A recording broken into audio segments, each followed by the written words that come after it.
What's up, everybody? It's Coach Mike with Elite Performance.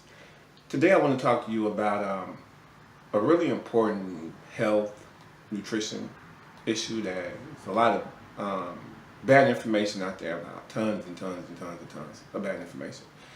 And what that is salt. Okay? The first thing I need for you to understand is that salt and sodium are not the same thing. Okay? Let me say that two more times. Salt and sodium are not the same thing. Salt and sodium are not the same thing. Sodium is an element. It appears on the periodic table. Okay? Salt is a compound. A compound is two elements stuck together. Sodium is sodium. Salt is sodium chloride. Sodium and chloride mix, 60% sodium, 40% chloride. Right? That's hugely different because these two molecules now play completely different roles in the human body. Right? Now, first, neither salt nor sodium have anything to do with high blood pressure. Sodium can aggravate high blood pressure, but it has nothing to do with the causes of high blood pressure. That's another video. The salt has nothing to do with it. Neither does sodium. Okay, you hear that from medical doctors who weren't even trained in that type of science to be giving you that type of information. They don't know themselves. So they're guessing, or they're just saying what somebody told them to say. I really don't know why they're saying it, because it's totally not true. Okay? Salt, sodium chloride. All right. Without sodium chloride, number one, your stomach can't make stomach acid. Stomach acid is hydrochloric acid. Your body uses salt to make hydrochloric acid. Now, if your stomach can't make stomach acid, then the pH of your stomach can get to be too high. Now, if it's -1, you're good.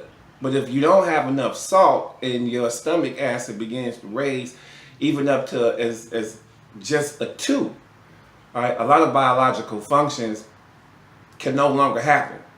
All right, there are a lot of minerals that you can no longer absorb. There's a lot of nutrients that you can no longer absorb. There's a lot of things that you can't totally break down.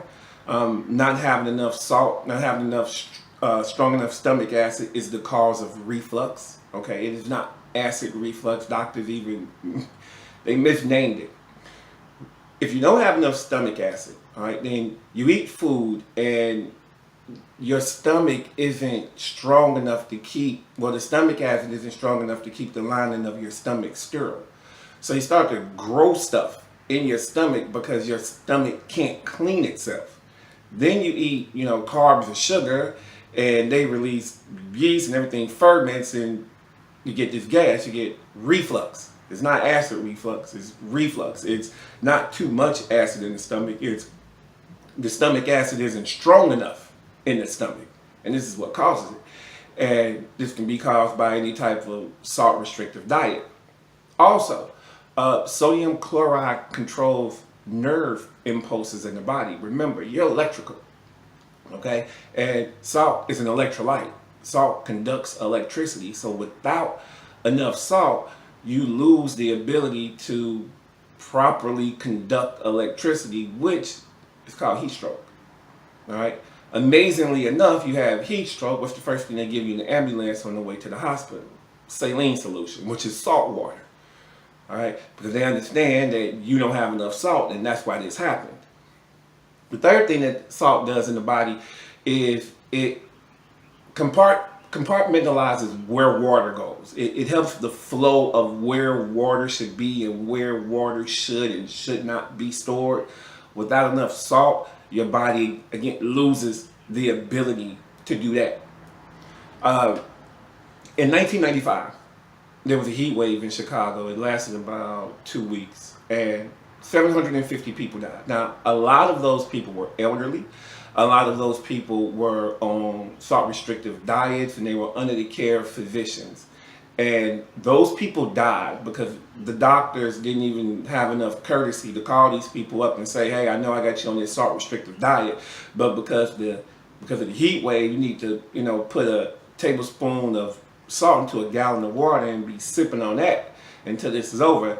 They didn't even do that, and all these people died for not having enough salt. Okay? Do not let anyone deceive you into not using salt. Okay? You salt your food to taste. If we put a salt lick out in the forest, the animals know to eat the salt, but we've let other human beings lie to us and tell us that salt is somehow bad. Now, when I'm talking about salt, I'm not talking about the salt that comes in that blue cylinder shaped container with the umbrella. That's not salt. That used to be salt. Now it's a poison because it has a whole bunch of chemicals in it, anti-caking agents and so on and so forth. Salt is either sea salt, kosher salt is sea salt, or pink salt, pink Himalayan salt. Those are the salts, the sodium chlorides that are good for the body, the ones that the body needs, the nutrients that the body needs. The stuff in that blue cylinder, the stuff that comes in little packages when you go to a restaurant, they give you salt and pepper. That's not salt. The blue thing, that's not salt. You want to eliminate that stuff. All right, anything. The problem is not salt in foods. The problem is if it came in a box or a bag or a can, then it's just not food to begin with. So don't let those labels and sodium and that number scare you, because like I said, salt and sodium are two different things. Neither one of them have anything to do with high blood pressure. But not getting enough salt has a lot of adverse health effects. As always, Coach Mike with Elite Performance, and want to see you happy and healthy. Until next time, guys, take care.